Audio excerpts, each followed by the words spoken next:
Kali ini kita melanjutkan bagian ketiga dari video sebelumnya.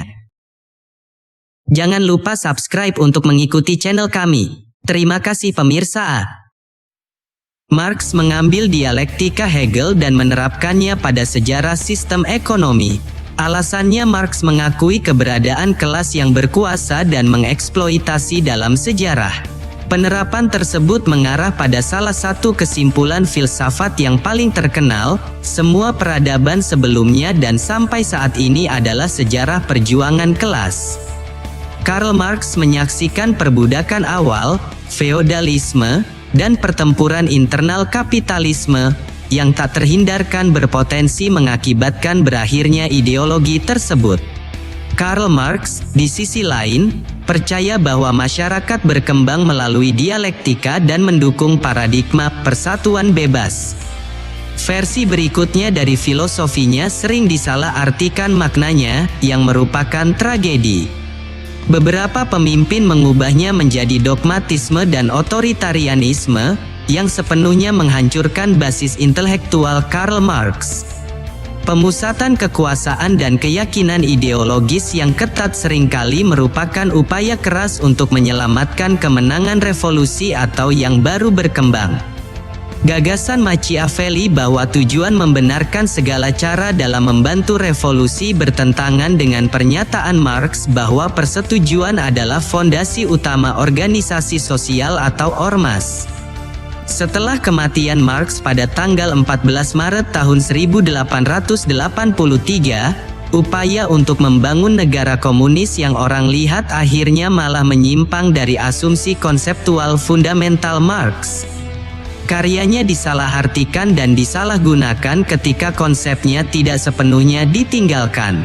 Upaya-upaya tersebut juga digagalkan oleh kekuatan kapitalis yang memberikan pengaruh yang sangat besar. Namun seiring berjalannya waktu, banyak orang mengibarkan bendera merah revolusi, berusaha mencegah mereka si kapitalis mendistorsi teori esensial Karl Marx.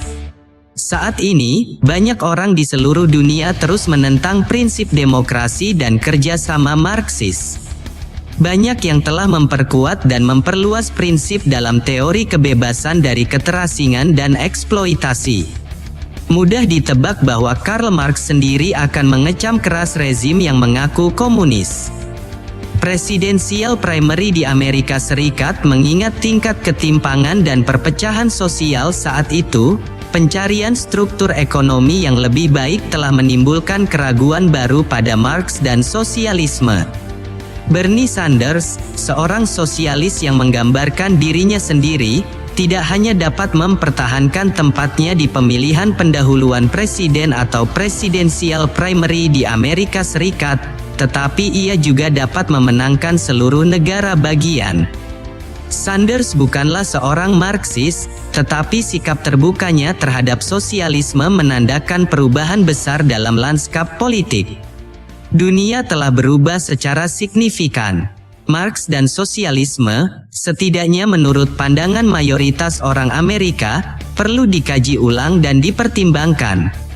Mengingat situasi politik dan ekonomi saat itu di Amerika Serikat, muncul gagasan bahwa sejarah semua peradaban sebelumnya dan sampai saat ini adalah sejarah perjuangan kelas. Lebih relevan daripada sebelumnya, pandangan dan pengetahuan orang tentang dunia di sekitar mereka, menurut Marx, dibentuk oleh lingkungan material tempat mereka tinggal. Pada awal abad ke-21, masalah material dan realitas ekonomi demokrasi Barat pasti telah membangkitkan kembali minat dan pemahaman Marxisme. Sebaliknya, ada kekhawatiran yang berkembang bahwa kondisi material yang tidak stabil dari pekerja biasa telah menyebabkan studi atau mempelajari ideologi sayap kanan, seperti otoritarianisme, nasionalisme dan nazisme untuk melawan kegagalan neoliberalisme. Pada paruh kedua abad ke-19, periode perkembangan komunisme penuh dengan optimisme dan harapan.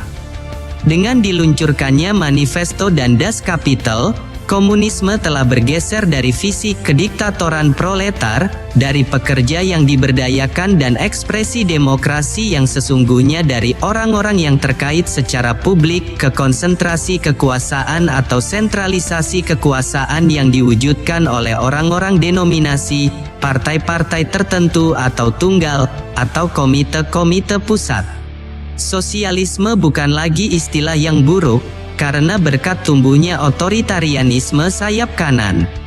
Namun, karena krisis kapitalis dan efek tragisnya ada di sekitar kita, inilah saatnya untuk mempelajari kembali buku Marx yang paling terkenal dan jangan lupa mendengarkan ceramah keagamaan tentang serakah, tamak, kikir, perbudakan serta penindasan modern untuk menjawab kebutuhan orang-orang yang tertarik pada analisis kritis dan pesan penuh harapan Marx.